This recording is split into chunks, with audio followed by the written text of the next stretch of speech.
Shalom, selamat sore saudaraku.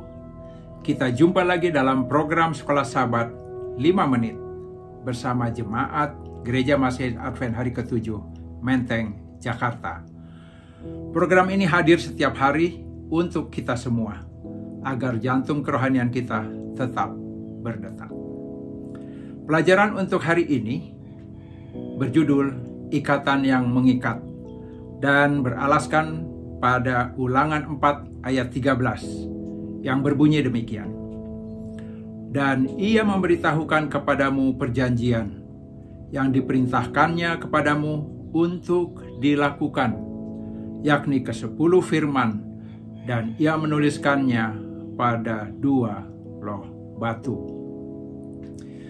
Kita sudah mempelajari mengenai kepada siapa-siapa saja Allah membuat ikatan perjanjian. Pada awalnya perjanjian itu hanya untuk orang-orang tertentu, misalnya kepada Nuh, Abraham, Ishak, lalu Yakub, dan berkembang menjadi ikatan perjanjian kepada bangsa pilihannya, bangsa Israel. Dan pada akhirnya, perjanjiannya pun menjadi bagian kita semua, untuk semua orang. Allah selalu menjadi pihak yang berinisiatif dalam menawarkan dan membuat perjanjian-perjanjian tersebut. Dia membuatnya untuk kepentingan umatnya. Allah menyediakan suatu perjanjian yang jangka panjang, di mana diperlukan aturan dan batasan-batasan yang jelas, yang menetapkan tanggung jawab masing-masing pihak. Dan batasan-batasan aturan tersebut ditentukan dalam 10 perintah atau yang dikenal dengan 10 hukum, yang mana menjelaskan ketetapan, perintah, dan hukum itu sendiri. Semua ini dikenal sebagai hukum atau dalam bahasa Ibrani dikatakan Torah. Dan 10 perintah ini diberikan di Gunung Sinai ketika bangsa Israel dikumpulkan di sana dalam perjalanan mereka ke tanah perjanjian, tanah Kanaan. Namun demikian, sebenarnya Abraham, bapa leluhur bangsa Israel, sudah mengetahui hukum dan mematuhinya.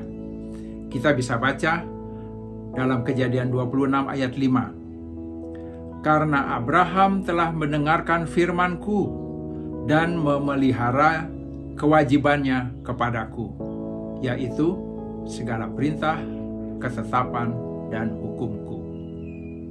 Jadi, hukum itu sendiri sudah ada sejak Abraham. Dan barulah kemudian ditulis oleh Allah di atas 2 loh batu di Gunung Sinai. Kita menyadari bahwa perjanjian yang Allah berikan adalah perjanjian kasih karunia. Suatu perjanjian dari hasil kebaikan Tuhan sendiri, yang dilimpahkan tanpa menuntut jasa dan tanpa batas bagi semua pihak yang masuk dalam ikatan perjanjian tersebut.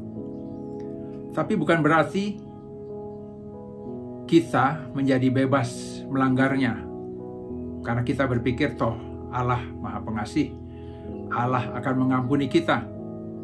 Tetapi ingat, sebagai oknum yang mengikatkan diri dalam suatu perjanjian, maka kita pun harus mempunyai tanggung jawab dan rasa mempunyai dari segala kesepakatan yang sudah dibuat.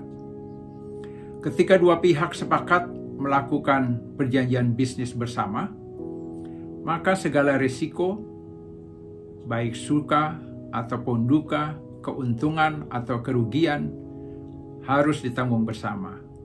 Apa jadinya kalau sudah membuat perjanjian tapi masing-masing pihak masih jalan sendiri-sendiri? Maka perjanjian itu tidak akan berlangsung lama. Demikian juga dengan kita. Bila mana kita sudah mengikatkan diri kita kepada ikatan perjanjian secara pribadi dengan Tuhan, melalui pengakuan dan baptisan yang kita lakukan, maka kita punya rasa tanggung jawab untuk mengikuti segala hukum-hukumnya. Bukan untuk menjadi beban kita, bukan supaya kita selamat, tetapi kita menuruti segala hukum-hukumnya karena kita mengasihi Tuhan kita yang sudah terlebih dahulu mengasihi kita. Tuhan selalu membuka tangannya, menunggu kapan kita datang kepadanya. Terima kasih sudah mengikuti program ini. Sampai jumpa episode esok hari. Tuhan Yesus memberkati.